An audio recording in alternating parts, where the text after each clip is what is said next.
time it is. Bless up. Bless up.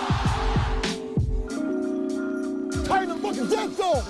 Turn the fucking jets on. Ah! Ah!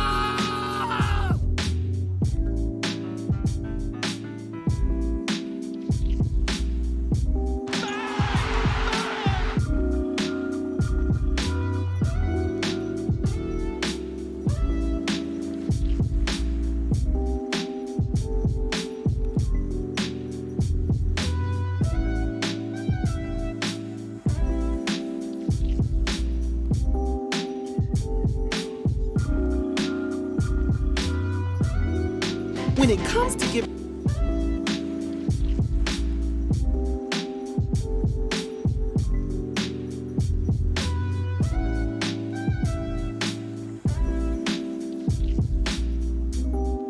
Give me a hell yeah.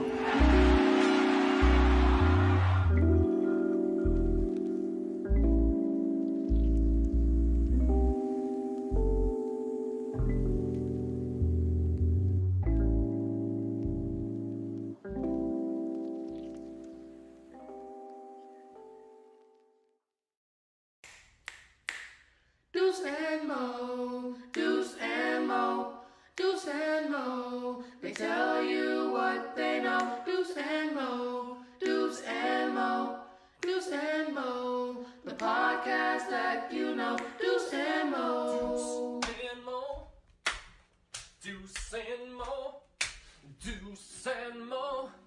They tell you what they know. Do it for Deuce and Mo. Deuce and Mo. Hey.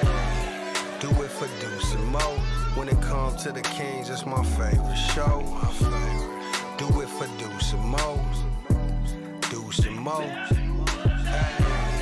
Do it for Deuce and Mo. When it comes to the Kings. Big hopes and dreams as we cover our kings. Never cover the kingdom, but we loving our kings. And we covered your prayers as we doing our thing. Big Deuce with the par, Lil Mo on the screen. Solo or together, still do it for team. Never switch up for $1 or revenue stream. So we always got each other, balance out the beam. Deuce and Mo, and that's the end of the thing song. Do it for Deuce and Mo. We are live! Do it for Deuce and Mo. When it comes to the Kings, that's my favorite show. Yep. Do it for Fire Deuce and Mo. the laser. Oh. Fire the lighter! Thank you. Isn't that good? How are we doing, Kings fans? It's a Wednesday night. The Kings won. What's up? What up, Deuce? What's up, man? How you doing? Hey, Morgan. Hi. I'm rooting for y'all. Yeah, but how about your favorite team in the NBA? Let's go, Kings. Now. Oh, it feels good to be live on a Wednesday night after the Kings do the improbable, the unthinkable. They beat the Cleveland Cavs. JB Bickerstaff giving out that big chain, the junkyard chain today. No, he's not. What? You could take that chain. No. You could shine it up real nice and stick it straight up Luke Walton's candy ass. Why? You've never seen that? They hand out a chain. Yeah, I after know, every- but like, and then you're adding the rock in there. Oh, yeah. You're doing a little bit of everything. We can just be nice and be like, hey. No. Okay. We can soak this in for a minute, all right? Okay. I don't think many people thought that tonight at G1C that the Kings would be coming away with a victory over a really good Cavs team. Best one of the season. How we doing tonight? Let's talk about it. Ooh, let's talk about it. I'm so excited. Oh, I love that there's a laser in Sacramento. I love all of it so much. It makes me feel so proud. I think it's actually a really cool gimmick. I'm not kidding. That's what I'm serious, too. saying. No, like I'm being a little serious here, and I don't know why it makes me feel that way. Morgan, after 10 games, see this on my face? This is a smile. After 10 games, the Kings are 4-6. In other markets, they'd be pissed. In Sacramento, after you start 0-4, last couple of games, officiating issues galore, tough schedule, new team, new coaching staff. The Kings are hanging tough, man. It's how they're hanging tough. It's how they're winning. Let's get into it. Do you say how they're winning? Yeah. How? Oh. It wasn't quick. That's on me, Okay. Morgan. Oh. I was trying to like be cute. Yeah, I said, how are they winning? No, How it's not. Okay, It's not yeah. here. Yeah. No, it's not worth it. I'll let you know when I'm actually ready. Okay. Yeah. you I can don't do have that. it. Where's my Mike Brown scream? Did Oh, here you go. What were you saying? It's not what? It's not how they're playing. It's how they're winning. I don't know. I don't give 4 fucks about winning and losing. Jordy Fernandez. I don't give 4 fucks about winning and losing. Good for you guys. I don't know why I said good for you guys. I'm happy to be here with you guys tonight. The biggest thing you could do before we get started is to hit the thumbs up, subscribe. It just helps our channel grow. Shout out to people on YouTube and Twitch. And, because Thanks, I'm guys. feeling good tonight, Yeah, what are you doing? it's a beer nod, baby. Oh, Little track 7 Beeline. It's the only thing I have right now. It's a good option. Wow, I love it. You're just feeling good. Not feeling good yet because I have to do a little roll call love.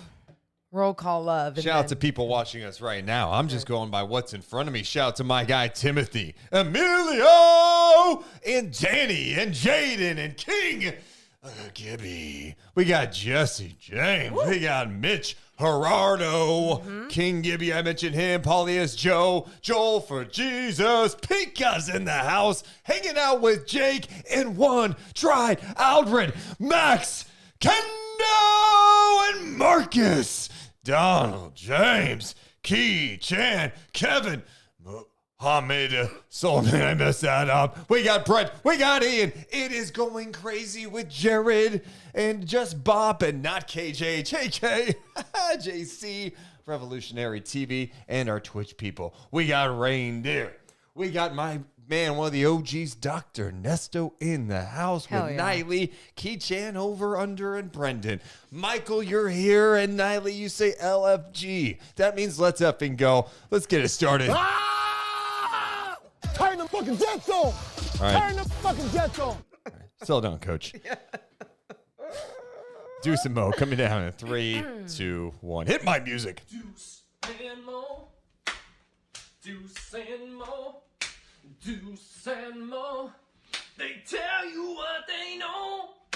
Deuce and Mo. Deuce and Mo. Deuce and Mo. The podcast that you know. Hey, welcome into the Deuce and Mo podcast. Recording this on a Wednesday night after the Kings get what I'm calling the best win of the season. I'll It's take the it. early season, 10 games in, but the Kings take care of business on the home floor, beating the Cleveland Cavaliers 127 to 120. Our first thought tonight, presented by the Detail Pros of Sacramento. I'm Deuce Mason. That's Morgan Reagan. Morgan, how you doing tonight? Oh, you already know. You already know. Yes, I feel fantastic. I'm sure everyone feels fantastic.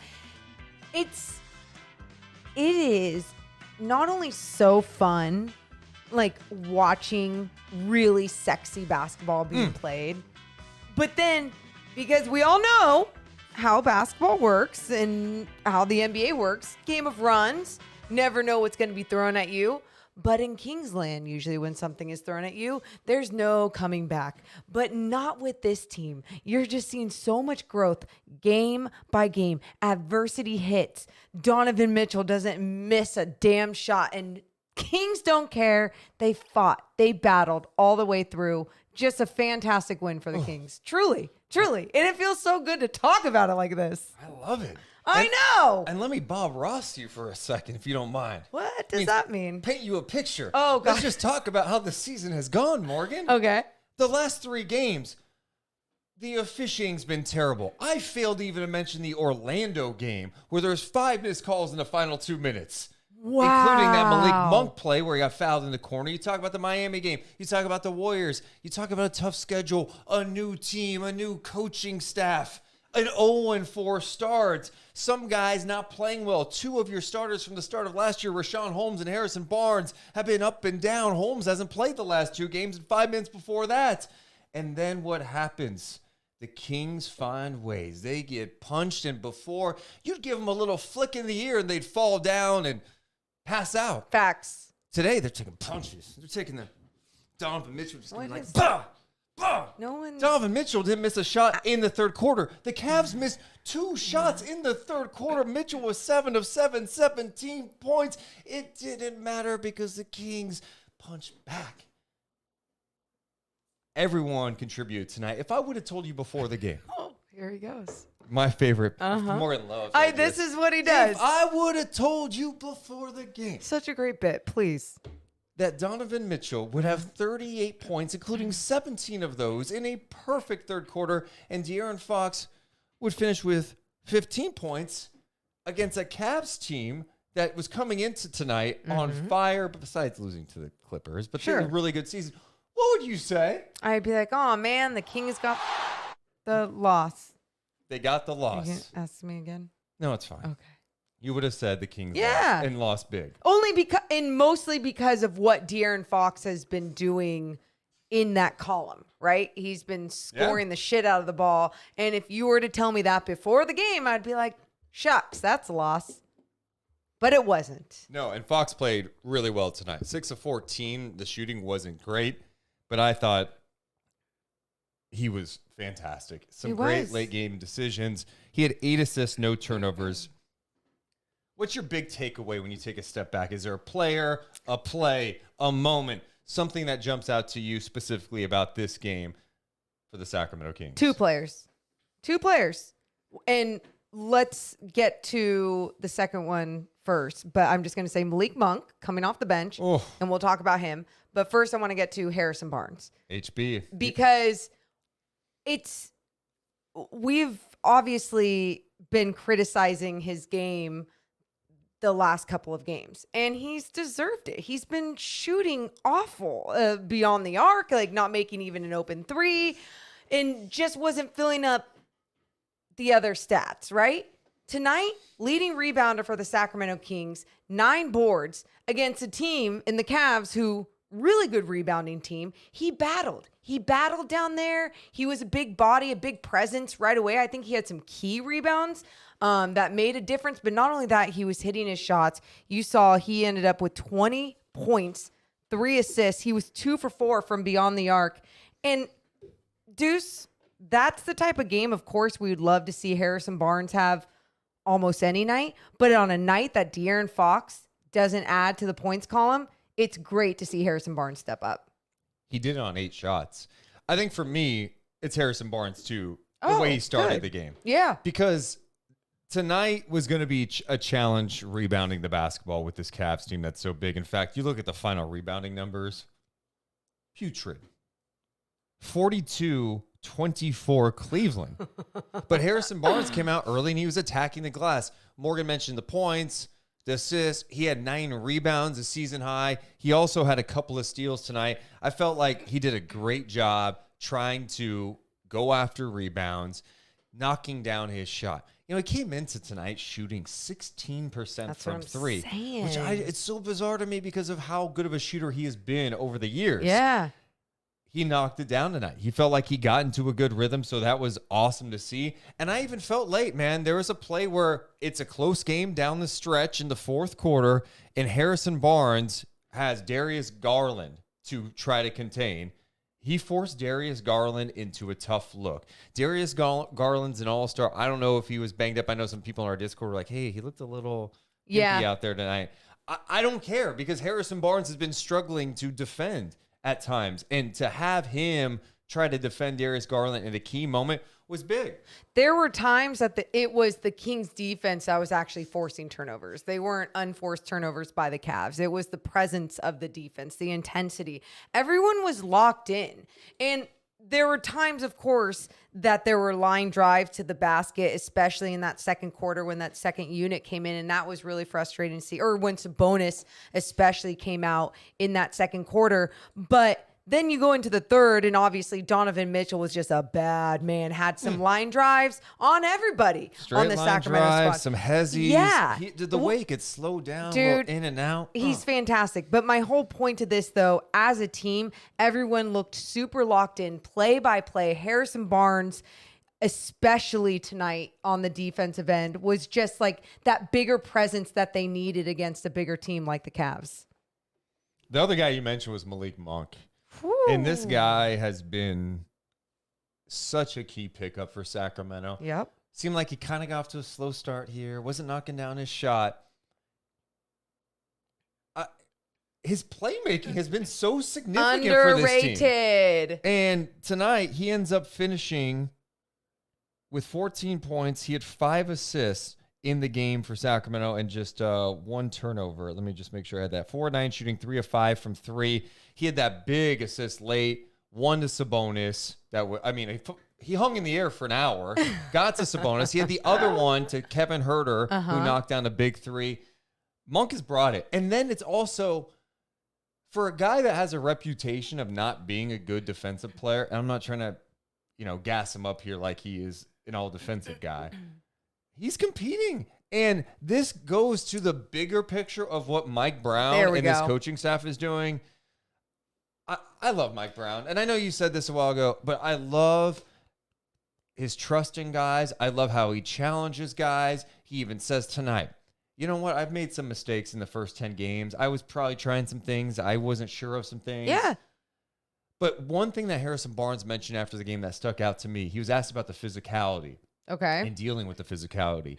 And he says for them, he believes they can handle physicality now and take some of these punches because of how physical they are and how competitive they are in practice. And that's how it should be. That is, and Mike Brown, we've talked about how he's wanted to set that standard. And he's talked about setting that standard at practice because that is how you get better. And I think sometimes there are coaches with the philosophy of got to take it easy because it's a long season. There's a lot of games. No, you got to get beat up because you're going to take some real punches, some real hits in these games. And how are you going to be able to keep standing? And that's how they're able to keep standing. It doesn't matter if it's the smallest guy on the team or the biggest guy in Sabonis. This King squad is doing it in practice. It's translating on the floor in games. And I dig the standard that he has set on defense because you talk about Malik Monk and his ability to play defense.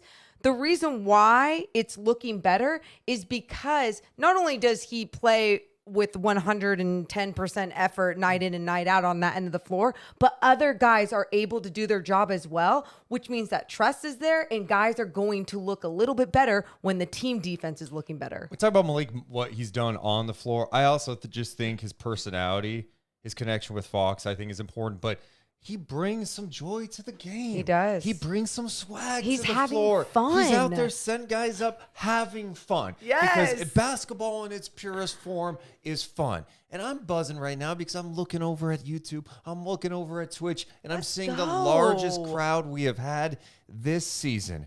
Give me a hell yeah. Let's go, Night Chatters. Kings fans are showing up. Our poll question, the Kings are 4-6 after 10 games. How do you feel? The 3 options are great, going in the right direction, cautious optimism, and I don't buy it, Kangs. Wow.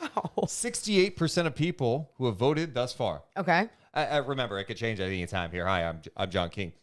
It could flip. Early results coming in at this hour. We could tell you that great going in the right direction. 69% of people are feeling that way, Wolf. 28%, well, they're cautious optimism. And then 3%, the fringe, the far extremists coming in. I don't buy it, Kangs. That's your election update. So anyway, for all the people here right now, we appreciate you guys. If you're here checking us out for the first time, thank you. Biggest thing you could do as we go live after every single game, hit the thumbs up button, subscribe to the channel. Just helps our community continue. Thanks, everyone. Grow. Also, we'll take Twitter Spaces calls and Discord calls later on. With that poll question, Morgan, 4-6 after 10 games, I feel so good about that. I said before the season, hey, can you be 4-6, 5-5? That'd be great. After they lost the other night to Golden State in the fashion that they did, it was so tough. So Huerter frustrating. clearly got fouled. Some plays down the stretch. I was concerned about this. And, the Cavs are a really good team. They're now 8-3. They're coming off a loss the other night to the Clippers. And Mitchell's been playing out of his mind. He played out of his mind tonight. Garland has had some nice stretches since coming back. Evan Mobley is so smooth. This guy is a stud and a half. What did he end up with tonight? 16-6, 7 of 10 shooting. But God, what he brings defensively. Jared Allen with 20-7. He was really solid tonight, and LeVert killed him 20, 10, and 6. He did have 5 turnovers, though. But my whole point to this is I was concerned about this game going into it. I was like, is this going to – but it wasn't even – it wasn't like, I don't know if they're going to win. I was concerned they were going to get their asses kicked tonight. I wasn't concerned with them getting their asses kicked. I was concerned with them facing a really good team that has shown so far early on in the season that they know what the hell they're doing together, right?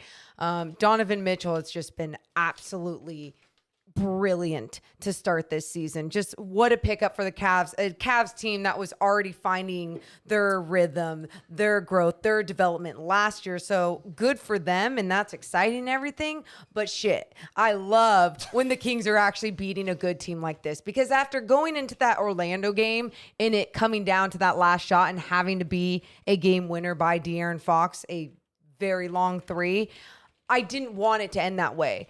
I was curious what they were going to look like when they were facing a good team like the Cleveland Cavaliers. And they were doing so many things right tonight. You and I talked for a moment on the phone before you got here, and we talked a little bit about everything we were excited about. But we've done this after Kings wins before, Deuce. What's so great, there's not a lot of bad to actually break down in tonight's game. I mean, sure, we can always nitpick, and I can find different possessions. Guys didn't rotate over, the line drives that were frustrating and everything. But for the most part as a team, you even look at how they took care of the ball, turnovers, everything. That's why they won the game, is because they shot it well. They got to the free throw line. Most importantly, a team that was dreadful to start the year at the free throw line. They're making free throws now. The ball movement. How about this? 30 assists tonight on 40 makes and just 9 turnovers. It turned into 8 points for the Cleveland Cavaliers. This is also a Cavs team that came into the game tonight, number 1 in net rating. They were 4th in offensive rating and number 2 in defensive rating. Yep. They're coming in playing some really great basketball overall after a tough loss to the Clippers. This is not one of those fluky, weird, the Cavs just kind of had an off night. It's not that type of thing. It just happens in the league. No, give the Kings their love. They played well. And then you talk about what they did defensively. Yeah, Donovan Mitchell's been red hot. LeVert, there were some breakdowns. I felt like LeVert was getting to the basket way too easy, especially when Sabonis was in foul trouble. The Kings lacked any real rim protection. Right. One, Sabonis isn't like some elite shot blocker. We already know this. But they were allowing, Herter got beat a couple of times on straight line drives. No rim protection. But give the Kings credit. I thought they did a damn good job of trying to stay vertical. And then you start looking at what they did forcing turnovers tonight. They are active with their hands. They're trying to get their hands on the ball with deflections. Yes. And it paid off in a big way for Sacramento. Take a look at the steals for a second, Morgan. Where are they at? They had 12 steals tonight. Uh-huh. All of those steals came from the starting lineup. Every starter had at least 2 steals tonight. Locked in, baby. Harrison Barnes, 2 steals. Keegan Murray, 2 steals. Domantas Sabonis, 3 steals. Kevin Herter, 2 steals. De'Aaron Fox, 3 steals. Hell yeah. Yeah, there you go. Active hands, feet, active. Everybody just aware, locked in. They understood the assignment. And they just did a fantastic job. Like, even when they threw a double, I believe it was at Donovan Mitchell up by the half-court line. They did that the other night against the Warriors, and just so many defensive breakdowns, right? Where it was just a wide-open Kuminga or Moody or whoever it was down low, open in the paint. No one even there. Just breakdowns everywhere. Where tonight, their breakdowns weren't as obvious. You saw aggressive physical play still being around. Sabonis, he took so many punches in the paint and just kept going. And what I loved, he wasn't worried about getting a whole bunch of calls. There's a few times he's throwing his hands up frustrated, but at the same time, he had to understand you're going to have to play through this one. This is another physical team you're playing. Give the guy credit. Sabonis, 21 points tonight. He had 6 assists, 5 of 8 shooting. He shot 12 free throws tonight. He was being aggressive. And what? No. Okay. He shot 12 free throws. Uh-huh. He made 11. Oh, what's so funny when you said he shot 12, I don't know why in my head I was like, yeah, he was like 12 for 12. I just don't really remember him missing.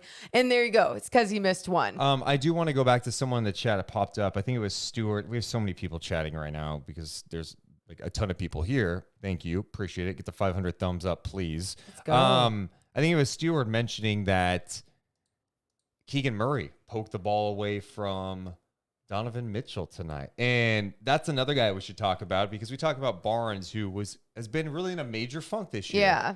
He came up and showed up in a big way for Sacramento tonight. That's probably the most encouraging thing, is a really balanced effort scoring when you have 7 players in double figures. The bench was fantastic tonight. We'll talk about that in a bit. Keegan Murray. Keegan was in a little mini slump. Yeah. You know, I thought tonight he looked so much more comfortable. I remember talking to you after the Warriors game the other night, where it's like, man, he doesn't look like he wants to shoot late in the game. For the first time, he wasn't being assertive. He didn't look confident. Tonight, that confidence was back. 14 points for him. He had a couple of steals, as I mentioned, 5 of 10 shooting, 4 of 7 from 3. But he had some nice defensive moments tonight, too. Yeah. There was one breakdown early on him, but other than that, I thought he did some nice things. And he was tasked at the start of the game. He's the guy that they put on Donovan Mitchell to start the game. He's had to take a lot of different assignments, and I just thought he did a great job. He had one, I noted a couple of things. Second quarter, he had a great strip on Darius Garland on a drive, and then he dove for it, saved the ball. That one, that was in transition. Him and De'Aaron hustled back. He kind of stripped it away, dove, saved it back in. They go the other way. That was a beautiful play. And yes, this is the other thing where Mike Brown deserves so much love, and his coaching staff. Forget the buy-in with the players. This Kings team, I'm not acting as if they're a top 10 defensive team, but for a team that's been, near the bottom for 15, 16 years, they have found little ways to improve. In one area has been transition defense. Yes. Contesting threes. You had the stat the other day on the pregame where the Kings are not allowing many wide open threes at all.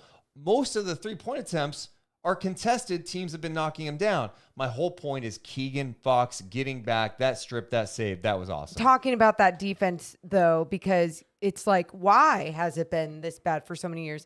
You can say it's an effort thing in so many different ways.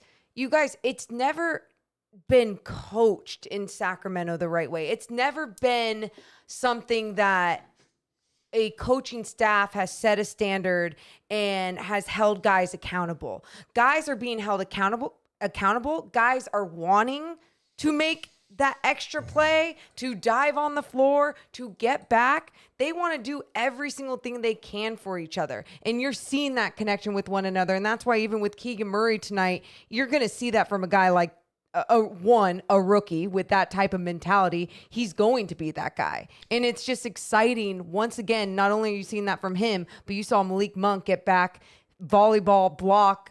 Who did he block on that? Remember the smackdown block? And then Jared Allen, right? I think it was. Yeah, that was right after the Keegan save. So Monk comes down, blocks Jared Allen from behind. He sprints down the court. Mike Brown pushes him to the corner. Spots up. And then Monk buries the 3. Big momentum in that situation for the Kings at that point. I thought that was outstanding. And then at the end of the half, a Keegan poke away, and then it ends up hitting a 3, right? He pokes it away from Donovan Mitchell. Really just smart defensive play. He knocked the ball away, forces a turnover. Then eventually the ball gets to him. He knocks down a big 3. The Kings end up scoring 69 points in the first half. And Morgan, before tonight, the Clippers in their last the Cavs in their last 2 games played the Lakers and Clippers. In the first half against the Lakers, they allowed 64 points. They gave up 64 points in the first half to the Clippers the other night. The difference is in that Lakers game, they held them to 36 in the second half. Then they do a good job holding the Clippers kind of in check below that in the second half of their game. I was worried about the third quarter tonight, especially with how the Cavs came out, but Sacramento kept the pressure on. They hung with them, even though it was really a perfect quarter for the Cavs. They were 15 of 17. How do you retain all these numbers from other games? Every single quarter of other games? I mean, that's such a bizarre, look. I'm listening to you. I'm like, wait, it's not on your notes. How did you see that? Don't know. And actually, no, I don't want to talk about this because now you're going to talk about how you're the basketball mind. You're so great. Everyone loves you, blah, blah, blah. No one gives a shit. We don't want to talk about this right now. Look, Can I please continue talking? When you Oh my. have the knowledge and the foundation, it's a gift.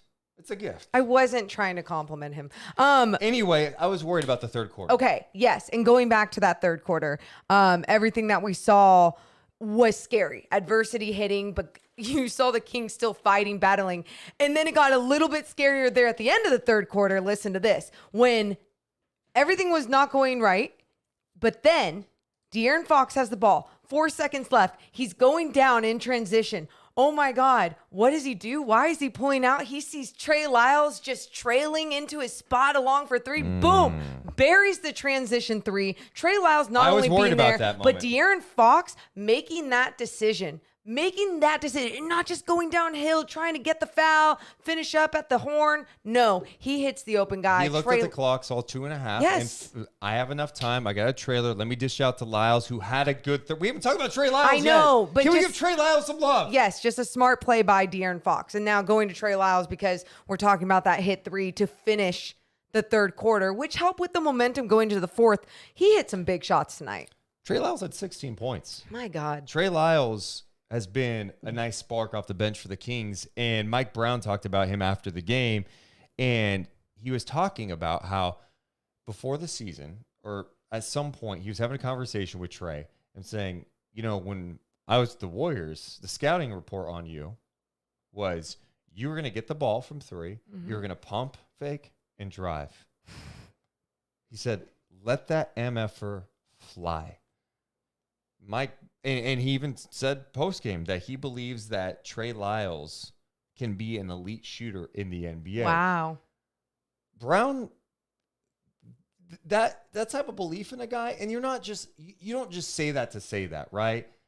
No. Right? But no. He noticed something in Trey Lyles' game. Yeah. That's pretty specific. It's not like the Warriors when they were matching up against the Pistons last year, playing the Kings after they got Lyles. They were going, all right, guys, we're in the locker room. We got the Kings tonight. First guy we got to talk about, Trey Lyles.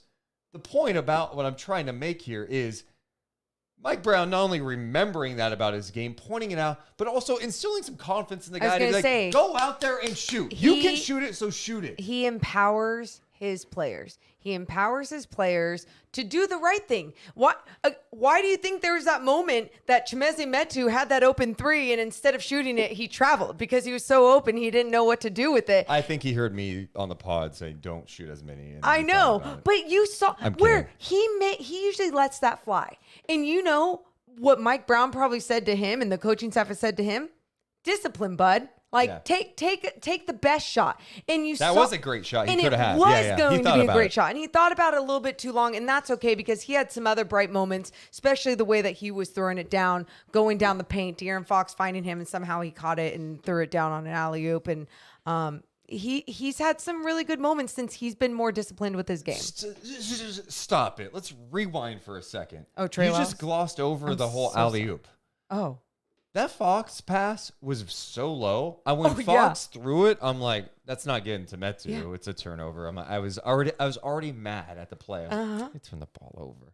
How did Metu not only grab it, but he was able to corral it to score it? I don't know. It was such an athletic play. I was just like, oh, what just happened? My jaw dropped. It was incredible to see that actually follow through with a dunk like that. So yeah, good moment there from Chimezie Metu as well. There's just so many good moments from so many guys.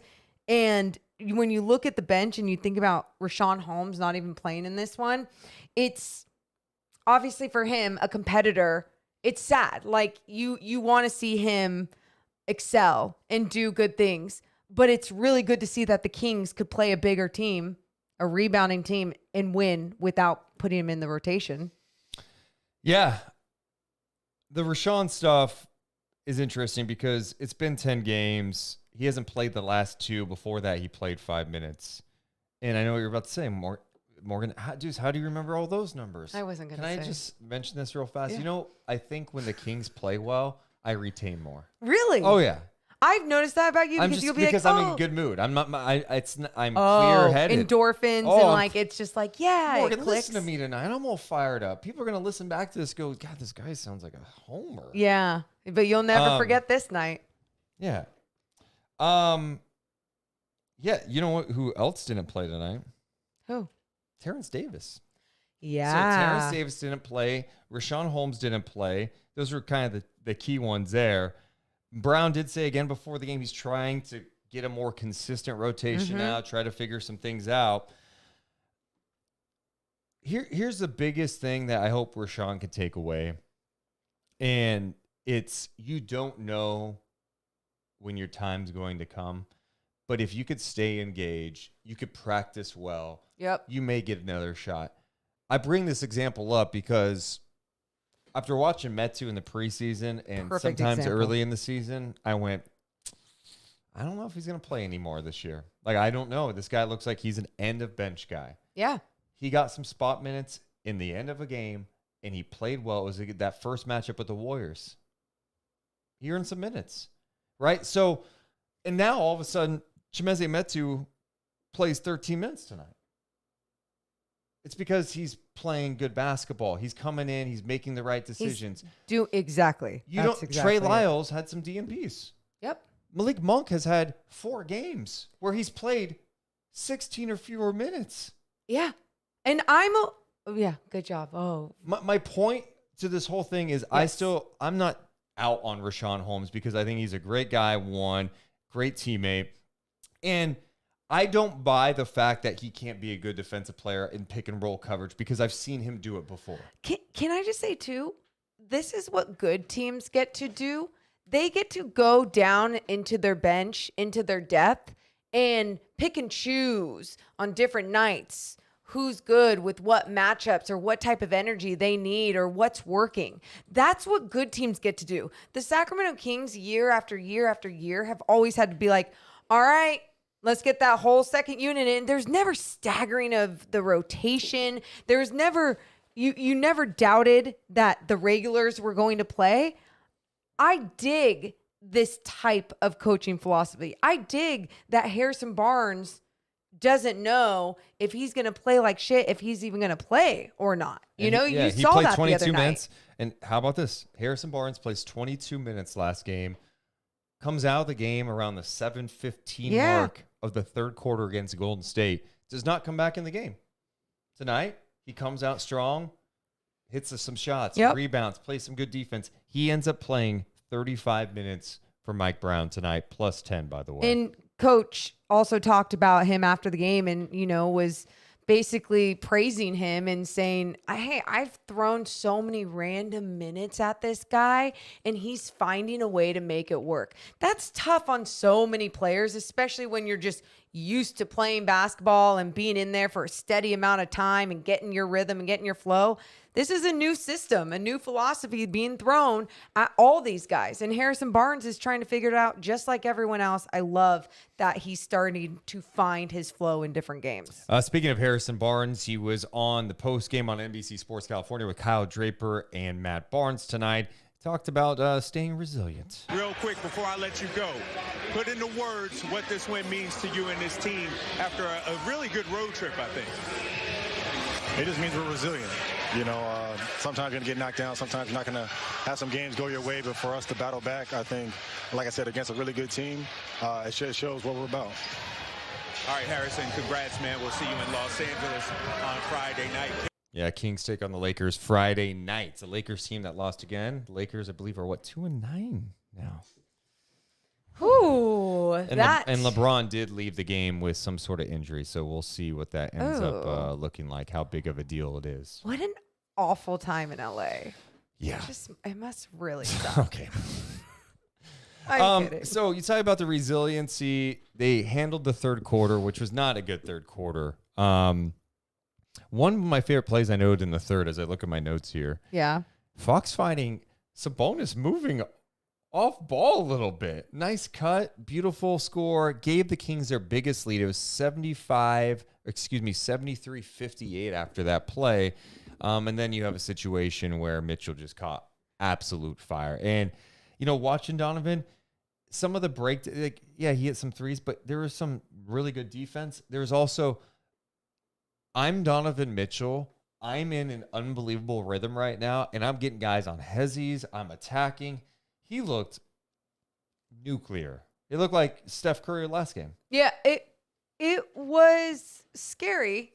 And if you're a Cavs fan, you're really happy that you got Donovan Mitchell. And if you're the Jazz, especially with what they're doing this season, it's just all got to feel a little weird when you're just seeing, hey, is this what he is without Rudy Gobert? Right. You know, I don't know. That's for another time. But one more play I really wanted to hit out to you because you Where mentioned. is this at? What play? Because I'm in the third quarter right now. Are you jumping ahead right now? I was you're going jumping? to, Can I but get if you the want to third? stick to the third. End of the third, you mentioned the Lyles 3. Kings take a 4-point lead into the fourth quarter. Going to the fourth quarter, what was your first reaction when the Kings end up giving up the lead? Kevin Love turnaround jumper 101-99. I wasn't too worried. I don't know why. In years I know past, why. I would feel very worried and like, okay, here we go. I did feel a little energy shift as well. But you saw guys pick themselves up right back up right away, just like Harrison Barnes was talking about, the resilience. It was there, and it's because the coaching staff, the entire team, everyone's trusting each other like, that's okay. This is how basketball works. Let's keep going. What was the play in the fourth quarter that jumped out to you?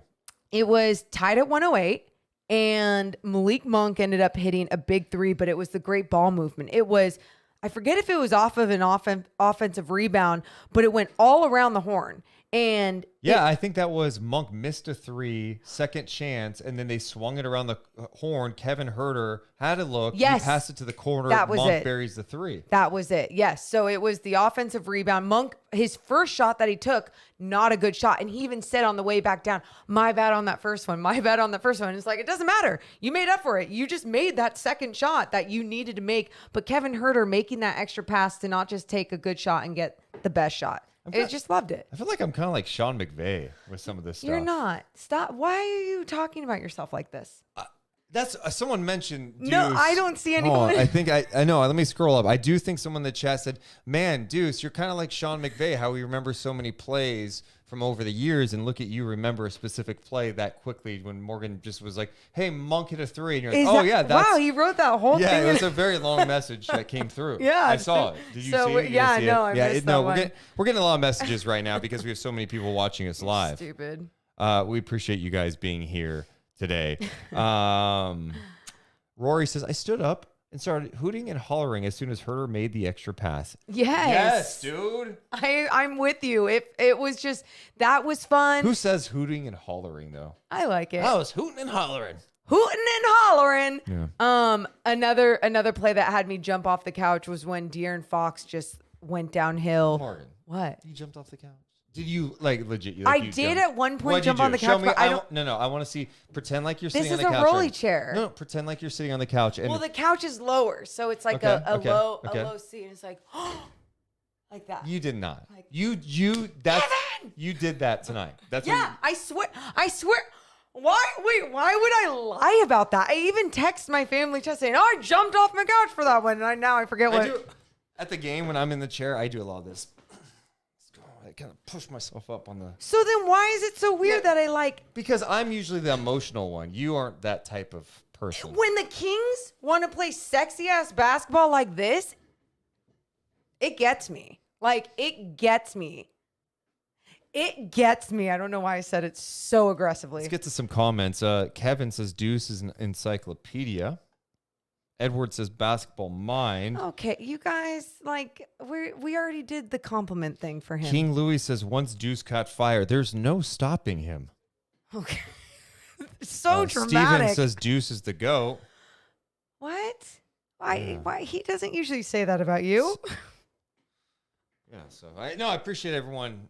There's so many messages coming in right now about that. I just want to get to that. Deuce is on a heater. Okay. We'll stop. All right, so you like that play, and that play made you jump off in the fourth. You know what? I was impressed when it was 105-101. I was pretty concerned about how the response was going to be. They had that weird situation where Harrison Barnes drove. They said and one. Everyone's like, "Oh yes, and one," and the officials confer and go, "No, that's on the baseline. Let's go. No, you're not shooting a free throw. Your ball outside, out of bounds. Let's go." I know I just butchered that whole thing too. You know what I was trying to get. Yeah. Anyway, but Mike Brown was furious. Like, no, he wanted to challenge it. You can't challenge that play, right? Because you can't challenge the continuation of the play. Because like they're saying no continuation, you can't challenge that. Yeah, you can't. That's all there is to it. But to take a challenge, you have to call a timeout. So he was also upset that, well, I'm not challenging. I don't want the timeout. And they gave him the timeout anyway. But after that, the Kings came out and responded right away. Monk had that awesome reverse. Sabonis had that alley-oop to Harrison Barnes. Yeah. No, it was they had some pretty moments, especially after going down that and with all that weird stuff going on, it was like they never let any of those things get them down. And it was really nice that Mike Brown ended up having a challenge for later too. Yeah, that was 117-115. Harrison Barnes fouls Jared Allen at the 2:42 mark. So Brown's like, let's challenge that. Like, what are we doing? Let's challenge that. Touched. Did you feel like it was a foul? Do No. do you think it should have been a successful challenge? Was that enough to overturn it in your mind? No, I thought, that to me. You thought it should have been overturned. Oh, yes. I'm sorry. I totally thought it should have been overturned. Like they called the foul on Harrison Barnes for touching Allen's hand on a rebound, like touching his hand. It's a physical game. Did Jared Allen feel that? Do you think Jared Allen even noticed that? I honestly, I can't speak for him, but I'm just going to say probably not. And it was ridiculous that they can go back there and be like, yep, that's still deemed a foul because there's some physical contact. There's physical contact in this sport. It just doesn't make sense. And I'm not going to like be super angry about this call, but I do think it's sometimes like an egotistical thing with refs where they're just like, we're not going to be wrong about this one. We're going to keep it unsuccessful challenge. And it's just weird. Well, just weird. It didn't end up mattering. The Kings end up winning the game. Monk, after that, had that unbelievable setup to Sabonis, 121-117. Kings go on to win 127-120. A couple of numbers that jump out to me immediately. They shot the hell out of the ball tonight. They shot 52%. Obviously, the paint was something to watch because they're so big inside. They're so long. They've got a lot. When you got Allen and Mobley in there, you got a lot of length. The Kings only scored 40 points in the paint. The Cavs had 64, but the Kings did their damage outside. 17 of 39 from three-point range, which was a great number. And then at the free throw line, 30 of 35. Mentioned the 30 assists on 40 makes. They only had 9 turnovers in the game. On the flip side, 18 turnovers for the Cavs. Well, not only that though, you look at their bench squad too. 43 points from the Kings bench tonight, only 19 from the Cavs bench, and just all the little things mattered tonight. The turnovers, taking care of the ball, being disciplined on so many different possessions, playing a really, really solid game against a really good team. That is how you're going to win in the NBA. Feel really good about where they're headed. Dude, I do. Their growth together as a team. I know Malik Monk talked about that the other night, even after the loss, and was talking about how they're close. We're close. Yeah. We're close. And you can feel it. And then after a game like this, you see it. Now, how are they going to grow off of this win?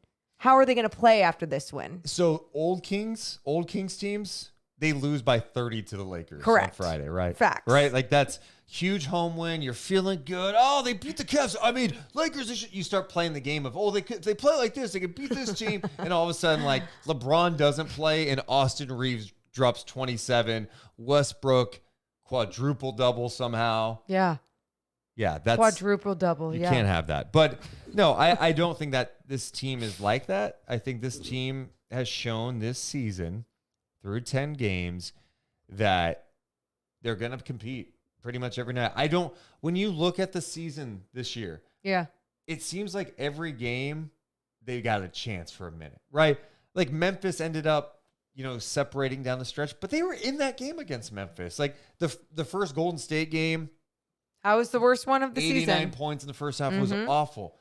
But they did get back in the game and make it competitive. Some people dismiss that. You can't dismiss that. They've been in every game this year. What I want at some point is just a blowout just for my own sanity. Oh. These close games down the stretch, the last however many games, it's been stressing me out. It feels like when the Giants in 2010 were on their ride, it's torture.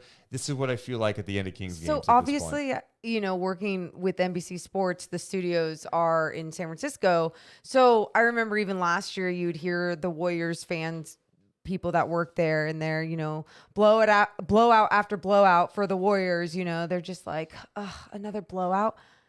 If the Kings blow a team out, I'm soaking in every goddamn second of it. And I am enjoying every freaking possession. I don't care who's in the game. I need this. I'm sure there's a lot of Sacramento Kings fans out there who feel that same exact way. Any other players that we should mention tonight? Oh, I have one. Please answer your own question. Kevin Huerter had kind of a quiet night, but then had 9 points in the fourth quarter. Dude, not only his 9 points, he was being aggressive, trying to go in for some boards. He went in for an offensive board and ended up getting fouled. It was seeing the Kings try to attack at times on that big lineup. I know Keegan tried to get a floater over Mobley on a drive, and it was a nice drive, but that length and the presence that they have down there is so hard to deal with. So the fact that they were able to still be able to create some outside looks and get that ball going, moving around, was fantastic. Kevin Huerter's just, I just like the squad. I feel like they've got a lot of guys that could step up. And when you look at tonight, when you get 20 from Barnes, you get 14 from Murray. Sabonis gives you 21. Huerter gives you 14. Fox with 15. Mitchell with 7. Lyles 16. Monk with 14. Metu even gives you 6 on 3 of 5.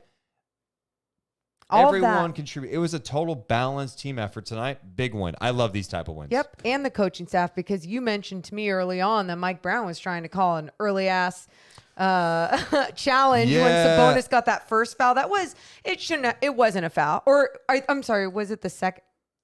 I think it was the first. Whatever. It wasn't a foul, and he wanted to challenge it, and Deuce was there and noticed that. He turned to his coaching staff and was like, "Do I challenge it?" And they said, "No, just don't challenge it. It's too early." And then he got called for his second foul. I don't know if they said it was too early or whatever, but it was early. It was the first quarter, and he was going to challenge it. Yeah, it wasn't a foul. And I think his concern was, I need Sabonis tonight. Out of all nights, I can't have this guy getting in foul trouble now, so I might challenge that. And it was a garbage call. Jared Allen comes crashing in. That's what it was, yes. Jared Allen comes crashing in. Jumping over his back. And they go, foul Sabonis. And Brown's like, let's challenge that. They decide not to.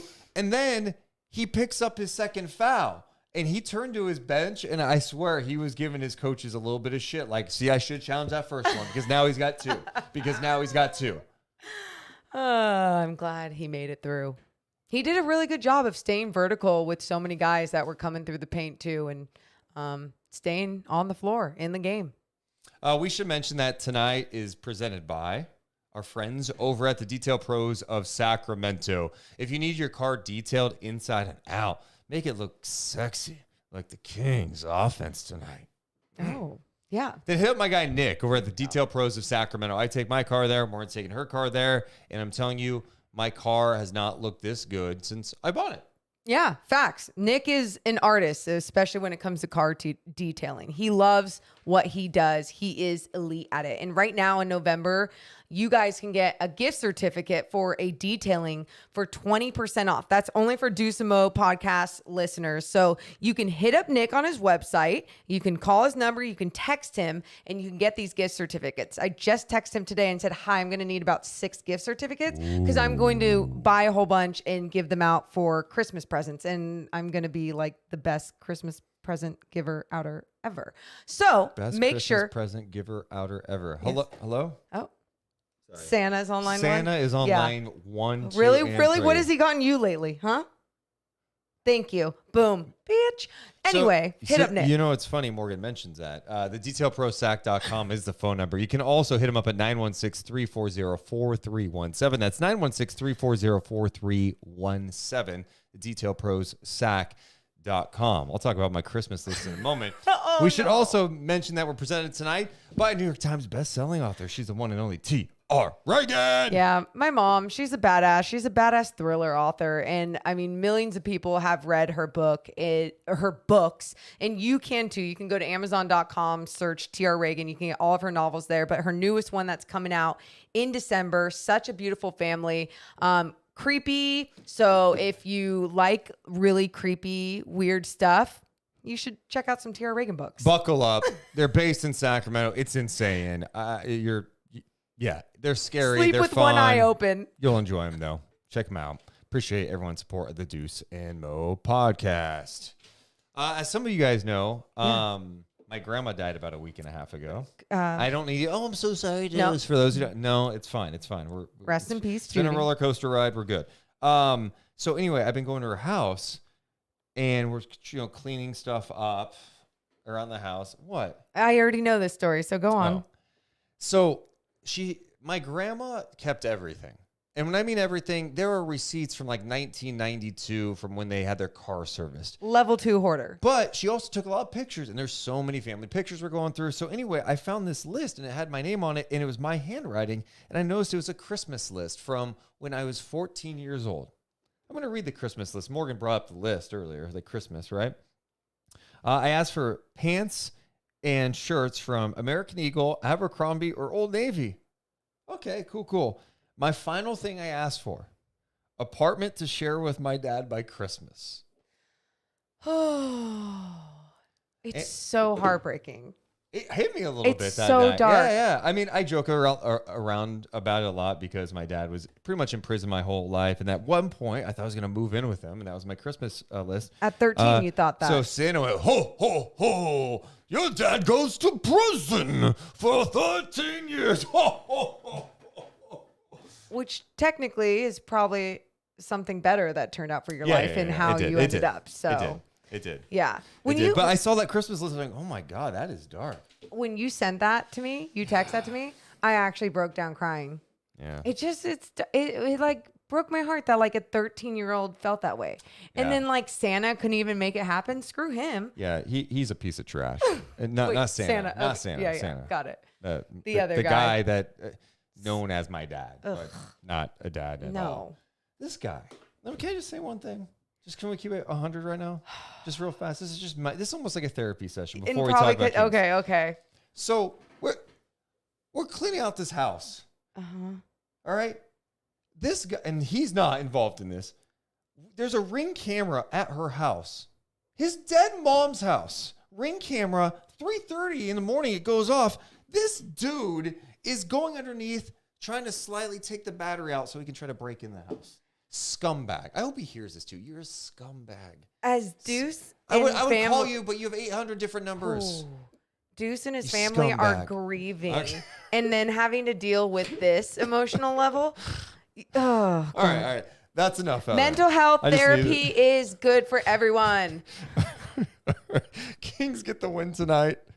I love you guys so much. Let me apologize in advance to people who are like, what are they doing? No, right it's good. That's part of therapy, like being vulnerable and letting it out too, especially on a good night. now? Yeah. All right, we're going to kick things off tonight with Will Z. What's up, Will Z? What's up, Deuce Mo? How's it going? Good, Amazing. man. I'm curious what jumped out to you tonight about the Kings win. Oh my gosh, so much stuff. I guess the first thing I noticed at half was every Kings player not only scored but had an assist. So the fact that everyone was getting assists, I think, just shows how much of a well-rounded game it was. I think that's one of the things I've enjoyed most about the Kings so far to start the year is even though they're like 4-6 now, the consistency with moving the ball. They're passing the ball like crazy. Mike Brown said something interesting pregame, and I think I wrote it down, but I don't know where it's at. He said sharing the ball on offense, getting everyone touches, gives them more synergy defensively.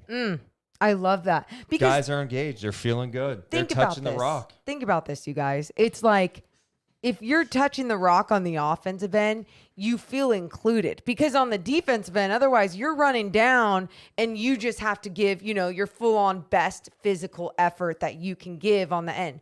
But getting rewarded with the basketball and being part of that, like you said, that synergy on the offensive end. It's really cool and it is important. And it's great that you have that stat, Will. It's great to see that that's what was going on in that first half of basketball. And it makes it so much more fun to watch too. And then Deuce, you mentioned it, their transition defense. So the Kings are now leading the entire league in opponent fast break points, only 10.3 per night. No other team has less. That's a great stat. And by the way, you guys need to look up Will Z stats on Twitter because he's constantly putting out great stats. And yeah, it's been noticeable this year. And, you know, it's not, I would love to see, I don't even know if they've updated the defensive numbers on NBA.com yet. How fast do they do that, Will Z? Do you know? They do kind of the general numbers pretty much 30 minutes after the game. It's the tracking ones that take until mid-morning or so. Are you just always on there refreshing, Will? Sometimes the next morning I'll be kind of waiting for them to pop up if I have something in mind. So the Kings, they're 4-2 in their last 6 games, right? And during that stretch, they are 20th in defensive rating. It's not great, but it's also talk about a severe jump. Like that's a drastic jump. And also during the stretch, they're 6th in offensive rating during this 4-2 stretch. Wow. So I did a thing in the preseason that was looking in on the combination of those two numbers. So 26, 20 for defense, 6 for offense. Over the last 13 years, it takes an average of 36 or so between the two, doesn't matter the combination, to get into the playoffs. So that combo of 26 is actually very high for teams. I mean, who haven't reached 36 ever. Will Z, I'm excited for where they're headed right now. I think we have seen enough positive signs, and I know they're still below 500.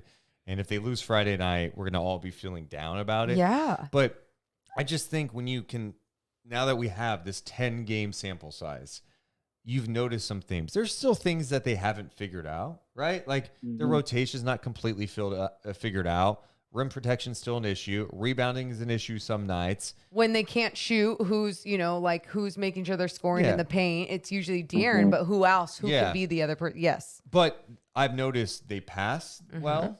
The assist numbers are high. They can shoot it. Fox has been a beast and a half. Defensively, they're competing. You just mentioned the transition stuff. And also, I want to talk about De'Aaron Fox for a second because I think so many people are wondering, how is De'Aaron Fox going to start the year? There's so much emphasis on how is De'Aaron Fox going to start. He's a slow starter. He started very slow really last year. Yeah. A huge stretch of the season. De'Aaron Fox, even tonight, he didn't shoot the ball efficiently, had a great game. De'Aaron Fox was great tonight. He was gassed tonight. He's been dealing with the injuries. The guy had a bone bruise on his knee. He's fighting through some stuff. He is playing in control. I feel confident when he's got the rock. He's taking shots. I'm like, I feel like they're going to go in now. You know, it just has a look. It's not like, oh, this guy's just hot. He is playing a complete game, and he's even doing it defensively. He's making the right decisions, you guys. And that's not only with the way that he's playing on the offensive end with some of his step back middies or, when he is going to launch a 3, but also on the defensive end, instead of gambling and trying to utilize his speed that way, he's staying in front, staying squared up with so many guys, backpedaling when he needs to. It's a night and day difference from all of his other years, and we're seeing it on a consistent level from him, and that's all we asked for before the season started. That offensive foul that he got on Mobley for fighting over the screen with 2.5 minutes ago was just so amazing. Yeah, no, because that's what it is, Will. It's his screen navigation, the way that he's capable of understanding timing, his body, where his shoulder needs to be compared to the screener. And it's just all those little things matter and take so much time, not only to study, but to actually practice it on a basketball floor. And he used to get blown up on screens. Yes. You'd screen Fox. Bye. It worked. Yep. He's doing such a better job navigating the screens. The interesting thing that happened in the fourth quarter tonight was Fox came out at 8:44 in the game. It was 103-99 Cleveland at the time. And as the game's going on, I'm like, oh, we're under 3, and he's not back in. Fox ends up coming back in at the 2:42 mark of the game when it's tied at 117. Obviously, you know the result. Kings win. Fox looked gassed, I think, at times tonight. But I loved during that stretch because I thought Davion really brought it defensively. And Davion's year's been kind of up and down, especially offensively, but he was super engaged tonight defensively. I thought he did a nice job with his effort out there. And then Fox comes in to close it out. And no one's grumpy about it. Like, it just feels like it's a legit team. It feels like all the guys like each other. They're into it. They're engaged. They're putting in the work. And they've stuck together, even when it's 0-4, and it would have been easy in Sacramento. You see 0-4 going, all right, this is the same old shit, especially for someone like Fox who has been here for 6 years. Like, all right, here we go again. There's a trust with the players and the coaches that I think matters and has helped guide them through maybe some challenging times in the beginning. I love it. Well, I know it's a big night. I'll let other people talk. Appreciate you both as always, and hope you have a good rest of your night. Thanks, Will. Appreciate it, Willsy. Yeah. Willsy checking in. He's so great. Love all of his work on Twitter. Seriously, great follow. Kings fan, NBA fan. Let's go to Discord next. If you want to hop in there, I'll drop a link. Let's check in with Cody. What's up, Cody? Unmute yourself, Cody. Am I even using this right? Oh, you are. Cody, first timer. What's up? Yes, this is first time. I've literally just downloaded the Discord app so I could try and hop on here. So if I'm messing this up, sorry. No, you sound great, Cody. What's on your mind about tonight's game? Well, actually, I'm going to run off of that last caller in terms of did they ever use their challenge tonight? The other team. They did use their challenge. JB Bickerstaff used it. Where was that? In the third quarter, 5:59. It was unsuccessful. 5:59. You know the exact thing. That's impressive. So I wrote that one. I wrote down. I wrote that one down. I was actually really shocked that I thought they hadn't. And when Fox got Mobley on that screen, and it was called on Mobley. When they showed the replay, Mobley, it didn't look like Mobley moved hardly at all. I was worried actually at that point that they might challenge because that was a really momentum shifter for the Kings. I feel like I remember that play too because I could hear JB Bickerstaff picked up on the mic and he was like, Sabonis has been doing that all night. Yeah. Yeah, and Mobley, it didn't look like Mobley moved at all. So anyway, like Katie Christensen said, you win some and you lose some. Sometimes things come your way, and it seemed like that call was definitely in our favor for sure. One thing, I for the last few years have been a huge Richaun Holmes fan, and it just doesn't seem like he kind of fits into Mike Brown's system, and nor is there many players that kind of work with him like Tyrese and Bogdan did. Unfortunately, I think it's best probably to move on from Richaun. But the question is do you think we could get anything back for him if we try to trade him? One thought I had is Jay Crowder, who's sitting, on a dusty shelf in Phoenix. He's a dog and would, I think, fit in awesome on this team. Yeah, I like Jay Crowder, and that whole situation in Phoenix is very weird because he even doesn't want to come back now. They lose Cam Johnson with a meniscus issue, and you're thinking, all right, well, maybe he'll come back now. I don't know. He doesn't want to play for them. Yeah, I think Jay Crowder could help this team. I didn't think about a Richaun Holmes thing because I think so many people have brought up like Harrison Barnes swap for Crowder or something like that. With Holmes' value, I think there are teams in the league that think he can help, but you know how it is. It's like he's not playing well, and he hasn't. He didn't play well last year. He's owed what, $12 million this year? I need to look at. I think he's at like 11 or something. Okay. It's not like a ridiculous high amount. Let Let's see here. And does that trade technically work? What does Jay Crowder make? So yeah, both of them are actually really similar in terms of salary. Yeah. And the reason why I think that Phoenix would actually might pull the trigger on that, if it was ever proposed, is Chris Paul is huge on lob threats. Absolutely. No, that's a great point. And Richaun makes 11.2 this year, 12 the next, 12.8 a player option for 24-25. Yeah, that's an interesting one. And, it gives them some insurance with Ayton. And, who knows? Maybe January 15th comes or whatever that date is, December 15th or January 15th, when they can actually trade Ayton. Who knows? Oh, it's January. Okay, if it's January. So, I don't know. That's an interesting one. I just know Richaun can still play in the NBA. That's the reality. I don't think this is a guy that's like done. He's toast. We've seen it. It's not. He didn't have some like crazy knee injury, which it's just not working for him. Maybe in the system early on. That's how I feel too. I'm just thinking it really is this system with how he plays, how he's used to playing basketball. He hasn't figured it out, and this is a great coaching staff, and I think that they can help him figure it out because that's what he's going to need. He's not going to be like, okay, I can just, get things going at practice and then get some minutes and figure it out. It's like, no, I feel like this is one of those things where he needs to be told what to do. And I think teammates, when he's out there, need to understand he can play above the rim. You saw a little bit of that from the minutes he was playing early on in this season, even when Keegan found him in that 2-man game and threw it above the rim for him. I would say, too, the biggest concern with me with Richaun has not been the offense. It's been defense. Yeah, but that's the tough part too, you guys, because that goes from what we've seen from a lot of the bigs in the protection in the paint. But the thing is, the guards are actually doing so much of their job now. They're putting on that perimeter pressure. So where are you on that rotation? If you look at the floor and you're 2 steps behind, you're not going to play. You got to be 2 more steps over. You got to have 1 foot in the paint and 1 foot out. Wherever coaches are telling you need to be, he needs to be more disciplined on where he needs to be and or understand why he needs to be in those certain spots at those certain times in defensive rotations. And you know what? The rotation can change fast. Yeah. You never know. Richaun could still be an important part to what they do. So, but I appreciate you checking in, Cody. Glad you figured out Discord, man. Enjoy our Discord. You hop in the Kings basketball thread. It gets a little crazy in there, but you can enjoy it, man.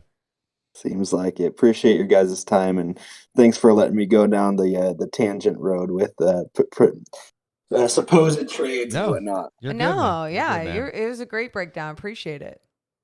There's Cody checking in. I did want to play this. I've not heard it yet, but Cameron Salerno from the B posted a video of Donovan Mitchell giving some high praise to the Sacramento Kings. Let's hear what Donovan Mitchell had to say after the Kings beat the Cavs. Hungry, and not to say that they didn't before, but they look like, they have a hunger about them collectively. They got the pieces. Fox has been doing this since our rookie year, but you add Sabonis, you have a veteran who does it all in Harrison Barnes, Keegan Murray, who's finding his way, Kevin Huerter, who can shoot. Davion, obviously, I know what he does. Malik, if you go down the line, you got guys that are playing for each other, and that's great to see out of them. Unfortunately, it was our loss tonight, but after seeing them for so many times, so many over and over preseason and whatnot, I would say, is one of the first times where I see this group, and it's like, man, they see where they want to go. They see where they want to go. If you guys could hear that on the chat, I know it was pretty low there. I thought it was going to be a little hotter audio, but saying it's a group that's playing together. They're hungry, and he's noticing something different. Yeah, and I, like we said, this was probably the Kings' best all-around game tonight against the Cavs, and I'm sure the Cavs, who have been playing at a very high level, really felt that different level of basketball from the Sacramento Kings. And there's a lot of teams, their reputation, you can usually walk in here in Sacramento and figure out how to get things done. But not with this team. Cavs don't want to see the Kings in the finals. No way. Get out. Let's check in with King Bong. What's up, King Bong? Welcome to the night chat. What is up, guys? First of all, before I forget, I saw you trying to pull him in for a sec, but an update on Coach Nick. He is currently snoring very loud into the mic. So I guess it's been a long night for our friend Nick. It was a night. I guess they took it out of him. Um, what a night too. I was there at the game. I was in the lower level across from the Kings bench, and the atmosphere in there was fantastic tonight. I mean, those last couple minutes when it was getting close and people started to notice, oh, we're up, we're gonna win. Oh my God! Like I haven't seen that place. I mean, it reminded me of going to Arco as a kid. I don't know what you guys thought, but I loved it there tonight. No, it felt like great energy. No, it was. It's just this fan base is craving wins. Just a competent basketball. A competent basketball, 500 season competitiveness, and they have been so bad on the home floor. The last time they were remotely competitive at home was that 2018-19 season with Dave Yeager, and that's why I was kind of disappointed early on this season. It's like, man, you're losing your first couple at home. The Portland game, that Clippers game where they missed all those free throws. They're back at 2-3 at home. So, okay, that's good. You got to build on that. And you've got your next home game, by the way, is Sunday against the stupid Warriors again. Oh, my God, I hate them. But, King, you talk about that energy. And Mike Brown was talking about it after this game, about how much it contributed to their energy. And he just kept praising. And it wasn't one of those, like, you know, when you hear coaches like, oh man, we couldn't do this without the fans, or like some musician, it's all about the fans. We couldn't do this without the fans. You felt what he was saying, that he meant it, that he meant like, yeah, it benefited us tonight. It helped us really come back after that third quarter hit. So yeah, it's cool to feel that energy, but I'm so glad that you're feeling it and everyone else is as well. I'm curious what you guys thought towards the end of the game there when Herter pulled up fully covered and that ball's in the air. What were you thinking? Here's my thing. I typically don't think of good things in late game situation with the Kings, right? Like, how many times do we watch a game in the third quarter and just disappears, and then it's like, oh, here comes a dagger late. I mean, I was fully prepared late in the game when it's like 105. I'm thinking, well, when's Donovan Mitchell hitting the game winner? You know, when's Darius Garland, who struggled tonight, hitting the big three that puts the Cavs ahead for good?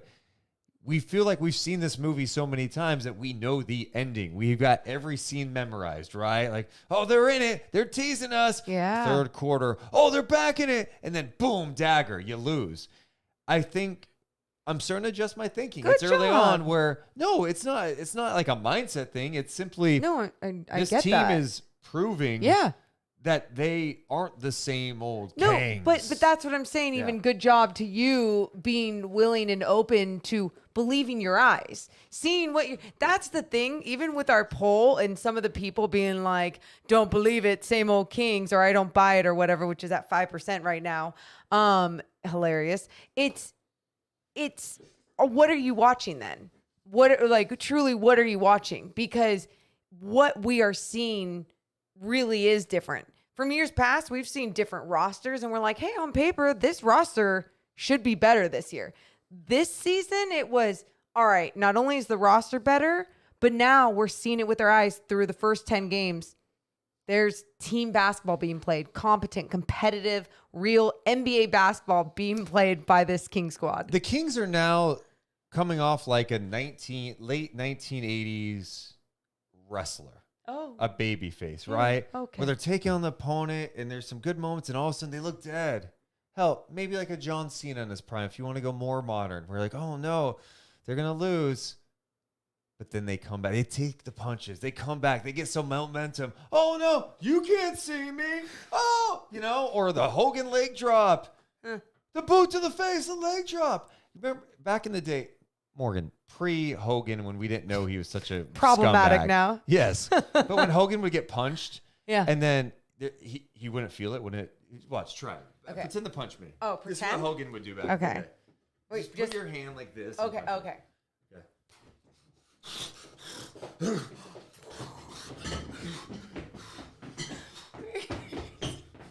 And you punch again. And then it would have been.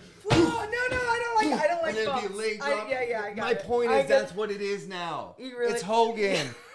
When he's black, the yellow and red in the 80s. When it's vitamins, not steroids and racist remarks. Yes, got it. Okay, before That's problematic what it was. Hogan. Got it. Yeah, totally.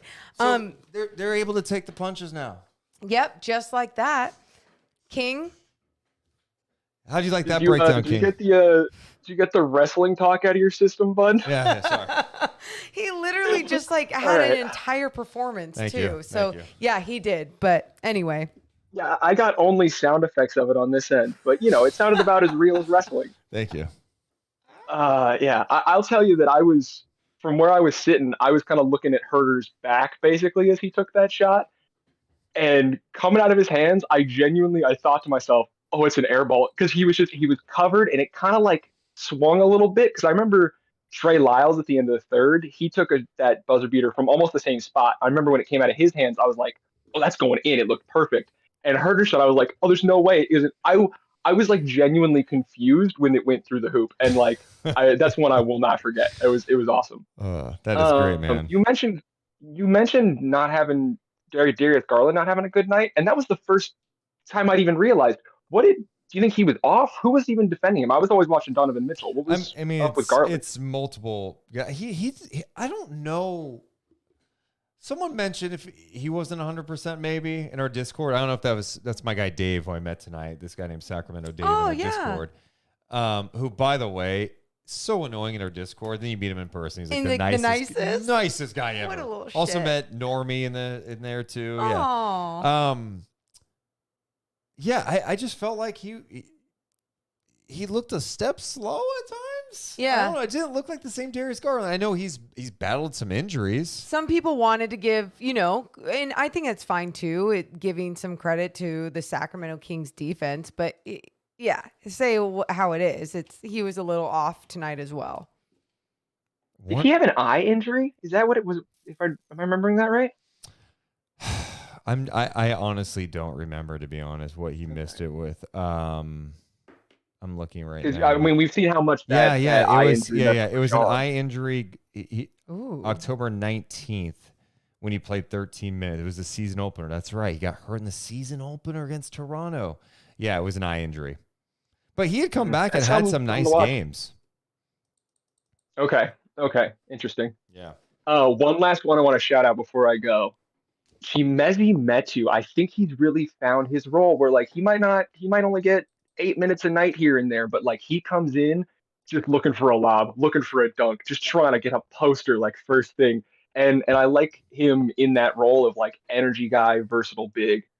Everyone's talking about the alley-oop he made was obviously awesome. Yeah. But the one he did where he went up and under on Evan Mobley in the first half, the way he was able to swing and twist his body and slam it down all in one motion, he is a super athlete, not just in vertical or strength or whatever, but the way he's able to use his body.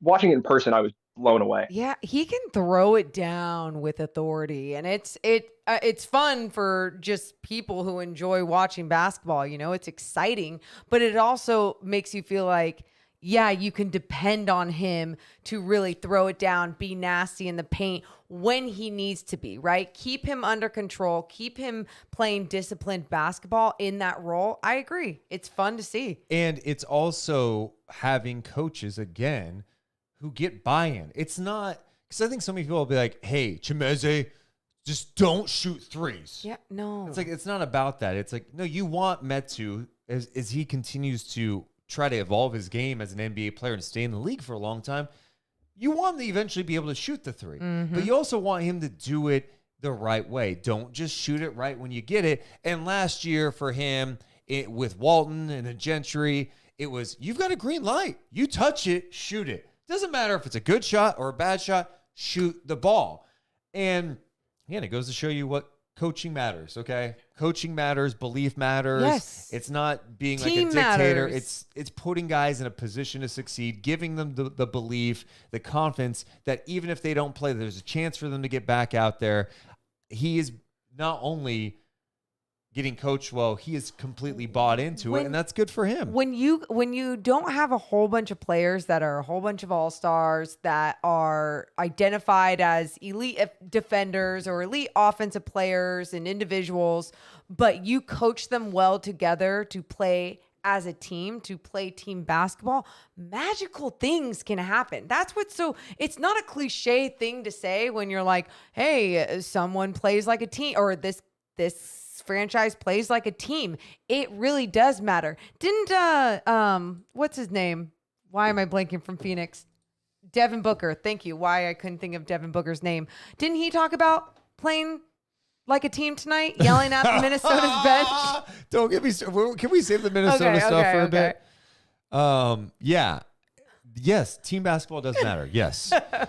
Morgan is referencing something that happened in the Suns game. I guess I'll just read it now. So shockingly, Minnesota lost again tonight.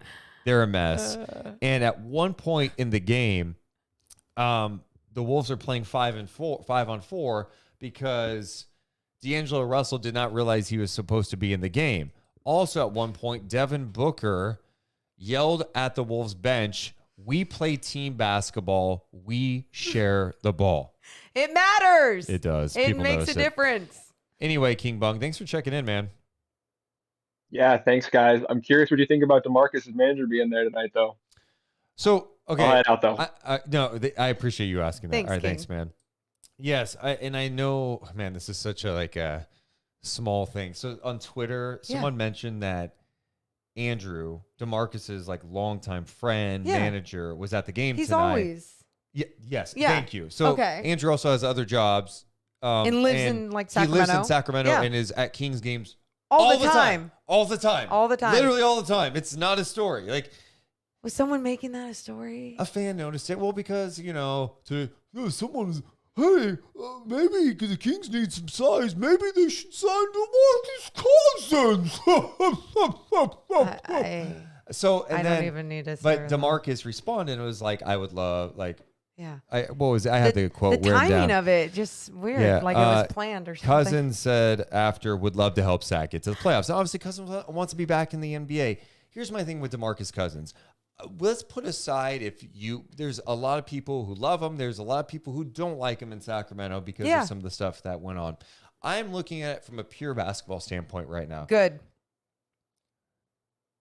DeMarcus Cousins, because of the injury, he's such a gifted offensive player. We know that. And I think that's why some teams over the years, even post all the Achilles injuries, the ACL, they've been enamored with him a bit because of what he can do. He can get hot. And resilient to come back and being a big and to be able to do what he's been able to do back from the injury. That's Absolutely. a big deal, man. Yes. I'm sorry for him to come back and Credit be able to to play him. NBA games. Zeroed out. The problem with him, because of the injuries, it has zapped him defensively in a big, big way. Huge. It's a reason Milwaukee moved on with him. Denver this year, right? Denver, why didn't they bring him back?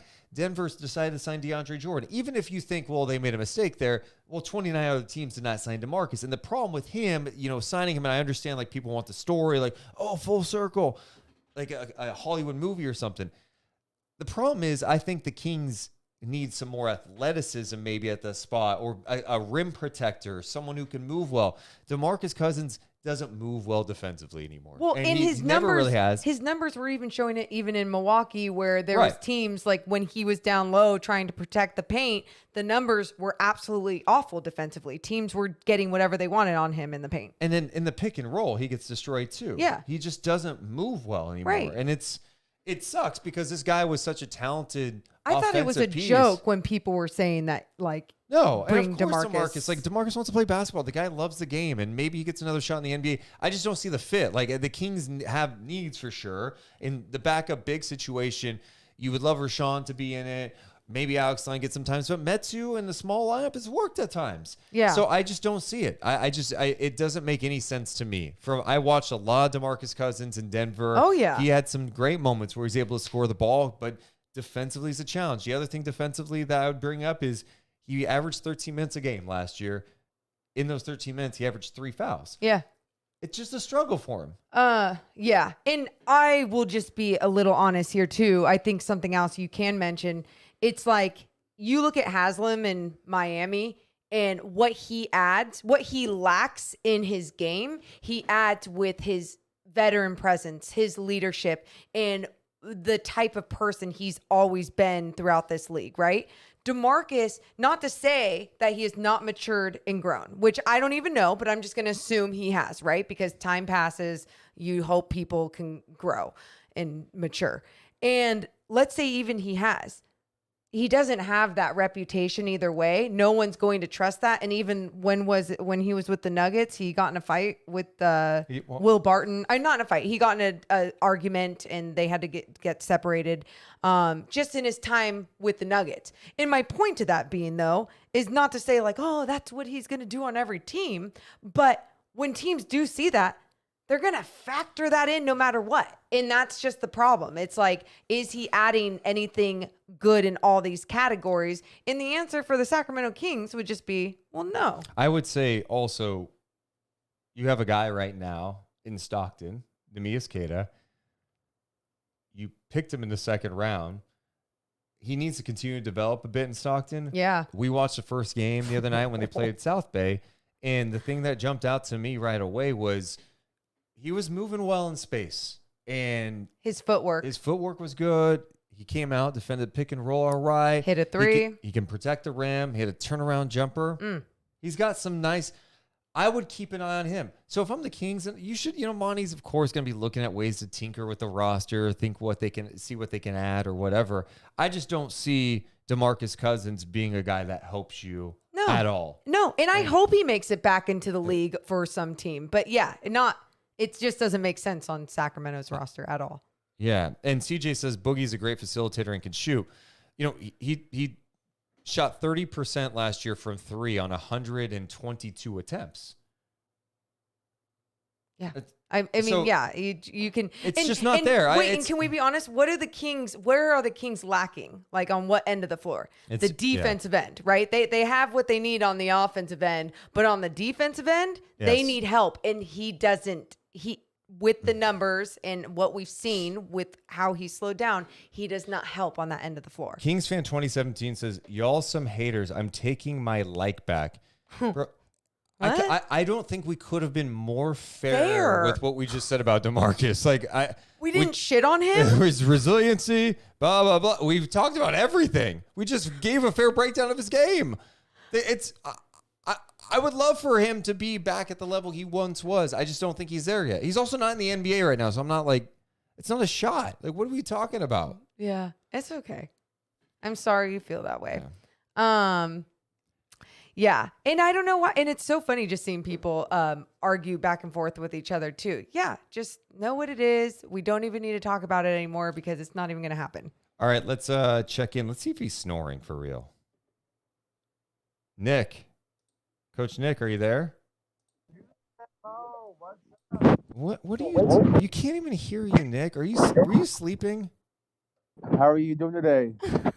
Nick, I heard that you were snoring. No, I'm good. How are you doing today? We're good. We just woke you up, huh? Well, I just wanted to say we did win. I was at the game. We beat Cleveland Cavaliers. Why not win? Okay, why does your phone sound muffled? What? Talk into the phone. It's not, we can barely hear you. Is that better? It's a little better. Hey, why not win tonight? Why not win? And the Kings did get the win. Were you screaming, why not win the whole game? Yes. I'm sure Mike Brown heard you. He gave a lot of love to the fans after the game. Yeah, and I got to see Kyle Draper, and I said, he was asking me, where's my why not shirt tonight? And I told him I didn't have it on. So I told him I'll bring you the next game. Hell yeah. All right, Nick. So and my other question is, I know you guys are going to be starting Friday, but are we going to still have a night chat? We have night chat Friday. Morgan is hosting Kings pre and post game live on NBC Sports California in San Francisco. She will be back at the studio, and then I'll be back here. We're going to be doing night chat that night following Kings Lakers. No, you'll be in Stockton. Yeah, I'm checking out Stockton first, and then I'm watching Kings Lakers, and then we're doing night chat, Nick. We have Stockton tomorrow. Yes, hey, I did see the players there at the game tonight. Damn right you did. Keon Ellis, Neemias Queta. We got Chima Monecki. We got DJ Stewart. Yeah. All right. And so, next game is Friday against Los Angeles losers. Oh, Wow. the Los Angeles losers. Okay, Nick. Drop Okay, it. Nick. That's because the Lakers got beat tonight by the Clippers. Dang. So, what's your message to the team? You know, you're coming off a good win. Now you got to play the Lakers Friday night. What's your message to the squad? But the Lakers lost tonight against the Clippers. So let's go out there and beat the Lakers. Coach, I got to be honest. I need a little more motivation. You got to fire me up. Maybe you got to yell at me a little bit. I don't know. I don't know if we can beat the Lakers. Go out there and beat LA. Beat LA. Beat LA. I would love if a coach just started chanting that at me in the locker room. Nick, I was chanting BLA. I need you to keep doing it. I thought we were going to do it together. BLA.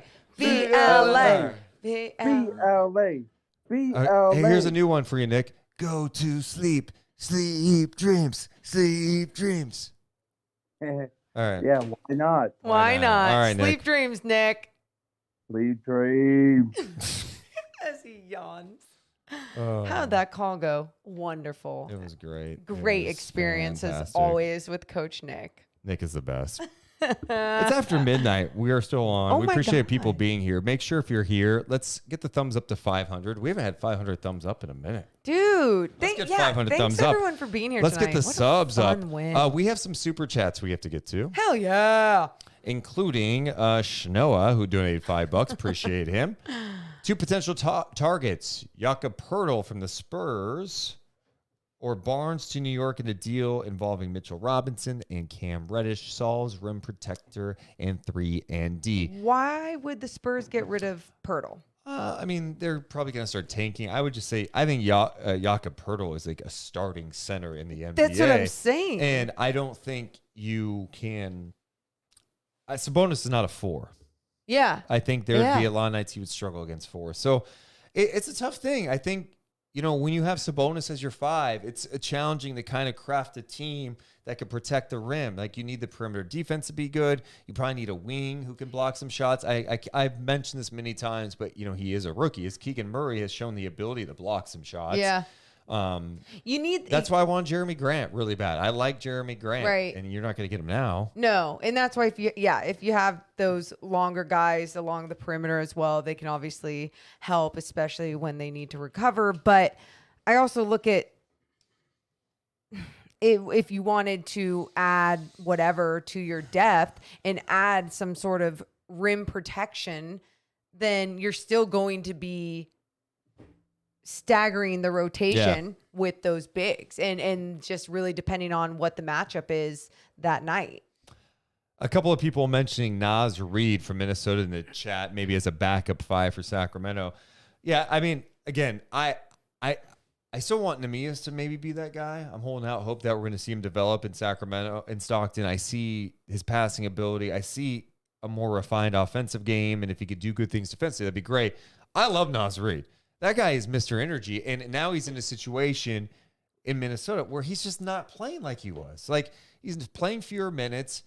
They've got Gobert. They've got Cat. He's someone that has shown the ability. He'll step out and take a 3. He'll come out and dunk on you. He brings – I love Naz Reid. So if you had a chance to maybe get a guy like that, it's not a bad idea. Yeah. I hope Monty McNair is working and looking around how else they can advance this roster. Let's talk to a couple more people. God, I love you guys in the chat, man. You guys are it's a Kings win. We're just talking. Yeah? Let's You sorry. okay there? Yeah. What were you having a moment? I just having a moment. What is Hey up, there. ZD? Hi, Deuce. How are you doing? Good. What's going on? I'm doing well. I just made sure to hop on this call because last call I came on, I don't know if you guys remember, but I asked what you thought the first 10 games was going to look like, and both of you said either 5-5 or 4-6, and it ended up being correct. And what do you say? Weren't you saying like 7-3? No, I did not say that. I said like, I think I said something like 5-5 or 6-4. Oh, Yeah. okay. Yeah, I mean, I probably said I'm 4 and happy 6. this is where they're at. They should probably, I mean, we keep looking at the two games, one being the Miami game and one being Golden State. We don't know how those games would have ended up if it went to overtime. I think the one game that bugged me a bit was the Clippers game, and it was just from the standpoint that they should have won that game. Missed free throws. It was the missed free throws. They make their free throws, that game is won, and they're at 5-5. And then maybe if you sneak away a Miami game, and even the Miami game with that missed call by Hero was annoying. At the same time, they didn't execute great late in that game for stretches. But this is, you're hanging around 500, and this is what you got to do this year. They're going to be up and down. Get ready. They're going to be up and down. Hopefully they can go on a run here where, hey, go win 5 of 6 or something crazy like that. That's what you want to see, and you want to see continued growth. And I think it goes back to what I've said before, what Morgan has said many times, what Jordy Fernandez said at Summer League. It's not about winning or losing. I don't care about winning or losing. It's about how you win, how you lose. And I think Sacramento has established through the first 10 games a level of competitiveness that if they continue to do this and improve the team and guys step up, they're just going to win games because they're playing the right way. They're just going to keep growing. They're competing. Yeah. It's just going to get better and better, right? Especially when you're already seeing that growth and those third quarters finding ways to make it better in the fourth and then make it even translate into a W. And you're going to see that happen more and more. But yeah, it's not going to be about the win-loss columns. It's really going to be about us coming on here after some shitty losses too, that we're talking about, wow, they did a lot of things right. The other team was just better.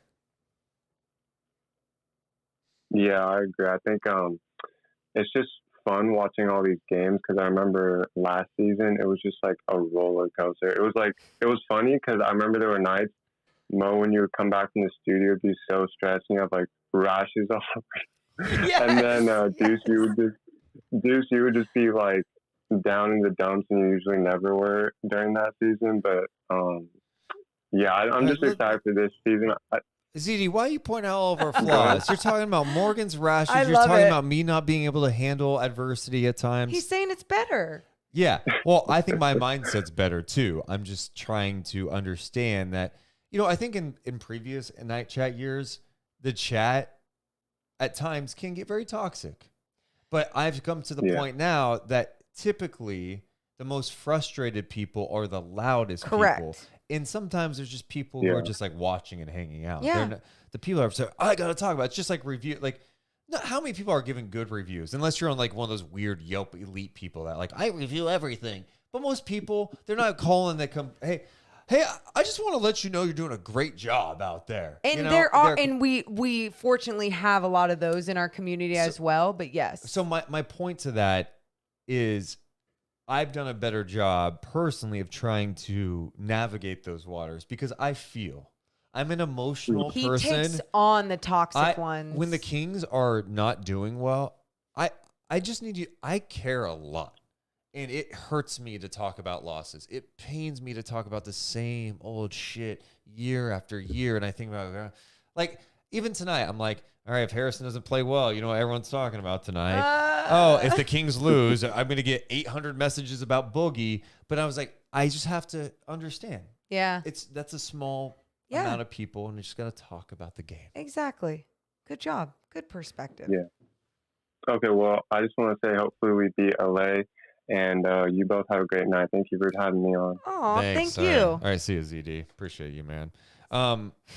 Looking at the Kings' next 5 games, what are you laughing at? Just you. What? You're like, because you realize too, I do want, like, obviously with the comments, there are a lot of toxic comments, but there's a lot of sweet people that are the ones that do make that extra call or give that extra rating to a company. And like, we have a lot of those people as well. But they're usually not talking about the Kings. They're talking about us, which I understand things get emotional, Morgan. Yeah. With the team. My challenge to people who listen is like, let's just be fair. There are going to be some nights you're going to be upset. I'm going to be upset some nights. We're going to be irritated in here throughout this next 72. But Just talk about it. It doesn't have to get toxic. It doesn't have to get You can vent. You can be pissed. Yeah, you can yell a little but like, bit. it doesn't have to be black or white. Someone doesn't have to be sucking to trade them and get rid of them, or we're all gonna die. It's just like, no. It's just like, let's talk about it. Speaking of talking about something, looking at the Kings next, we're gonna play a game of let's look ahead to the schedule. Let's look ahead at the schedule. Yeah, the next 5 games coming up Friday night on the road, and then you come back home for 4 games. So Friday, a brief stop, taking on the Lakers, who lost tonight. LeBron left the game after a hot start. Who knows about his status coming up for Friday's game? I don't know. We'll find out. Kings come back home Sunday for a rematch with the Warriors. Look at me right now. Look at me right now, camera on me. Eyes on me. Everyone, I don't care. If you have your eyes closed right now in bed listening to us on your phone, open your eyes and look at me for a second. Oh my God, so aggressive. The Kings are beating the Warriors on Sunday. What? Okay, we just talked about how weird it is when people do this. You and I literally talked about how weird this is when people are like, oh, I'm calling it. It's a win. Yeah, that was different. That was me making fun of Colin Coward for being, it's a red tsunami. Colin Coward, stick to bad football takes. Anyway, so you got the Warriors on Sunday. So you're just calling it. All right, Lakers, Warriors. Okay. After that, Tuesday, you get the Brooklyn Nets coming to town with Jacques Vaughn, their new head coach. That game is on TNT. Charles and EJ. TNT. Kenny and Jack. TNT. King's gonna be the Nets. TNT. Fuck Katie. Who? Katie. I don't know why it got dark. So that was messed up. You're right. Like, You're why right. wouldn't you want? I'll take that out of the Like, we don't audio. want him to play No, well, you're but right. like, he's not a bad person. Yeah. Yeah. That was stupid. Take it back. I take it back. Thank you. Good singing, though. So the next 5 games, you got the Lakers, Warriors, Nets. Then 2 days later, you got the San Antonio Spurs who are coming down, and then the Pistons come to town. We're coming down. So next 5, being honest, if you're trying to be legit, you got to win 3 games. That's what I would have said. Yeah. 3 of 5. Lakers, Spurs, Pistons. For sure. Got to win those games. For sure. Got to win those games. I think I don't know. We have a small sample size, a 10-game sample size of this team, and we're seeing how they play against good teams. They play well, but you see sometimes teams just have more firepower to get over that hump. Nets actually have a head coach that they probably should have had a long time ago, to be honest. Yeah, that whole thing is weird. It's like, oh, no, hey, you're just going to be the coach again. What would you again? do? What would you do if the Kings won the next 5? That's not even 6 in a row.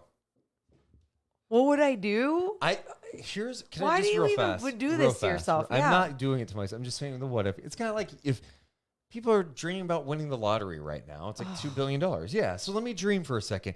Kings winning 5 in a row is like winning $2 billion. Do you ever think about like if the Kings won 6 in a row in the night chat era? What would this be like for us emotionally? We have to temper shit. We have to bring it down. We gotta Well, I noticed us tonight we because got really excited to start. We did. Yeah. Even we're coming down a little bit. How we started this podcast tonight, when there was like 700 people on YouTube and then more on Twitch, I was just super stoked about the win and everything that was going on, and I felt like, I mean, we're fans and we're allowed to be like little fans, but we still have to lock it in and make sure we're breaking it down. Right. And I felt like we were a little scatterbrained because we were like, oh my God, this was so much fun. Oh my God, and then this was so much fun. And this was so much fun. Got to keep it cool. Shout out to my guy Forrest, who is now a member for 5 straight months. Says, can we get a purple beam sticker? Oh, it's not a bad idea. And for those who don't know what that's talking about, I would hope you do by now. After every Kings win this year, Golden One Center lights up a crazy ass beam into the night sky outside Golden One Center. And you could see it from miles away. It's Morgan so saw it on the cool. way home from San Francisco the other night. Yeah. It's such a great gimmick. Oh, it's a great bit, you guys. My brother sent me a picture on the family chat, and he could see it even from the distance from his place. And it's just like, you know that the Kings win as soon as this laser beam goes up. And just great meme that you shared of the Austin Powers lady, the bring the laser. What is it she said? Fire the laser. Fire the laser. We need to take a moment, Morgan. Why? Give me a hell yeah. Tonight, we've set new records. Most live viewers this season happened tonight. Thank you, everyone. Awesome. Most thumbs up tonight during a live feed. 500 plus. Give me a hell yeah. Thanks, guys. That's so cool. We got new people checking in. Appreciate you guys being here. Let's check in with one more. See if he's there. We went to him last time. Okay. Last night or 2 nights ago, Chris, and he was not there. Oh, yeah. Chris. Hello, Chris. Welcome to Night Chat. I have a bad feeling. He's 0 for his last 2. I know. He's 0 for his last It's 2. okay. I think he'll make it somehow someday, but he's going to have to figure it out. He's going to have to practice this before he comes on next time. Chris, so sorry. That sucks. He's been waiting. Really quick, because I think of this every time I think of that Austin Powers lady. Whenever my mom was mad at me as a child, like, you know, Austin Powers was big, right? She thought that lady was so funny. And so I would just imitate everything that she would say, like, bring in the gods, you know? It's actually pretty good. And thank you. And so then, like, my mom would be like, Morgan, you didn't do this. And I'd be like, and she'd just be yelling at me. So I'd be like, bring in the gods. And then she would just like, it's really loud. Like Oh. when I yell, I back up from the mic. oh, bring in the gods. It's so obnoxious. Anyway, she would just start laughing, and then I wouldn't be in trouble anymore. I love those movies as a kid. I saw Goldmember 6 times in theaters in 8th grade. Which, as a child, is very interesting that you were allowed to see it so many times. It's based on a true story. Okay. Before we get Riley in here, Cavs coach JB Bickerstaff tonight talked about the Kings, saying they're a feisty team. They had some unfortunate circumstances that haven't gone their way at the end of the games. They have individual talent, and they're a team that appears to be bought into one another. Ooh, give me the chills, JD. Give me the chills. JB Bickerstaff. What is up, Riley? What's going on, guys? What's on your mind? First of all, I echo everything you've been saying. This team is just fun to watch this year. What JB just said, just watching them figure things out themselves. You know, Keegan sitting for a whole fourth quarter, and then tonight being a big part of what we did. I don't know. Very, very cool to watch from a Kings team. And then second, just looking a little more long-term, I'm curious what your guys' thoughts are. HB, I know he looked better tonight. I'm hoping that stays. But any thoughts of moving Trey Lyles in at the 4s for the starting 5? That's interesting. Yeah, and Lyles has played pretty well recently. I kind of like Trey Lyles in the role he's in, coming off the bench. I agree. Taking on some second units. And I want to look at his game log real fast. Let's see here. So tonight he had the 16, Golden State. He only played 4 minutes, which is crazy. Again, another example of a guy staying ready. Guy plays 4 minutes against Golden State, comes through tonight, plays a big 18. He had 15 the game before that, 3, 6, 10, did not play, 2 point, did not play 6. Yeah, I kind of like him come off the bench. And I think also, I mean, subject to change, right? Like, can Harrison build off of this? I've mentioned this before, Riley. I don't need Harrison to score 20 a game, but what I need Harrison to do is rebound well, be competitive defensively, and knock down an open shot. The most frustrating thing about Harrison this year headed into tonight was he was like 5 of 30-something from 3. He was shooting 16% from 3. A lot of those shots weren't really necessarily contested either. I mean, he's getting open looks. Yeah. And tonight he hit his open looks. Yes. So, and he did so much more. Harrison obviously is going to have some shortcomings defensively. Although Mike Brown said before the game tonight, he talked about how he brought over some defensive metrics that he used to grade players with the Warriors. And he said in the month of October that Harrison Barnes was graded as one of their best defensive players. And he said it's based on 6 categories. He did not go over all the categories. Okay. I wrote some of them down as fast as I could. He talked about like on-ball defense, off-ball defense, ISO defense. I think it was like screen navigation. There's a few factors there. And he graded pretty high with the team. His point, and I think Brown is also trying to pump up his guy a little bit, to be honest, because I don't think Harrison's been great this year. But I think he trusts Harrison's track record to figure it out. As a veteran, as what part of teams he's been a part of before. Yeah. And he showed the other night, if Harrison's not going to bring it, or if he's really in a funk, he's going to sit him. He played 22 minutes. So I don't know. I wouldn't do anything like that at this point. If there was a change and I was going to take him out of the starting lineup, I don't know, maybe just go a little smaller. You know, start Monk out there with Fox. I like their chemistry. Have Herter at the 3, put Keegan at the 4, and that's only if bonus at the 5. If something needs to be changed. And I thought going into this game, that conversation was going to be had after tonight's game, especially after what we saw from Harrison in the game before and just early on this season. But you're seeing that he might be inconsistent right now, but at least he's